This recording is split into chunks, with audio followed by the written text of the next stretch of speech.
YCP ప్రభుత్వంపై Janasena PAC chairman Nadendla Manohar విరుచుకుపడ్డారు. సలహాదారుల పేరుతో వైసీపీ ప్రభుత్వం ప్రజాధనాన్ని దుర్వినియోగం చేస్తుందని మండిపడ్డారు.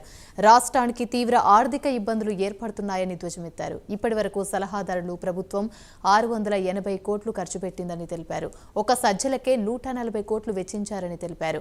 సలహాదారుల నియామకంతో ప్రభుత్వ ఖజానాకు తీవ్ర నష్టం వాటిల్లిందన్నారు. సలహాదారుల నియామకంపై సమగ్ర విచారణ జరగాలన్నారు.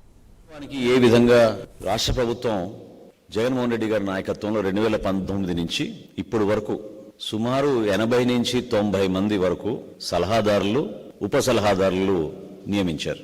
ఈ 80-90 మంది సలహాదారులను నియమించి ప్రభుత్వానికి ఏ విధంగా వీళ్ళు సలహాలు ఇస్తున్నారో ఎవరికి అర్థం కాని పరిస్థితిలో ఉంటే సుమారు 80-90 అడ్వైజర్లకి ఇప్పటి వరకు ఈ రాష్ట్ర ప్రభుత్వం వెచ్చించింది ఎంత అంటే అందరూ కూడా ఆశ్చర్యపోతారు. ఇప్పటివరకు వాళ్ళు వెచ్చించింది సుమారు 700 కోట్ల రూపాయలు. 700 కోట్ల రూపాయలు వీళ్ళు ఖర్చు పెట్టారు. 680 కోట్లు టు బి స్పెసిఫిక్. ఈ 680 కోట్ల రూపాయల్లో ఒకే ఒక ప్రధానమైన సలహాదారులు ఎవరైతే రోజు ప్రెస్ కాన్ఫరెన్స్లు పెట్టి పార్టీ కార్యక్రమాల్లో చురుగ్గా పాల్గొంటూ ఉంటారో మన సజ్జల గారు, ఆయన ఖర్చే 140 కోట్ల రూపాయలు.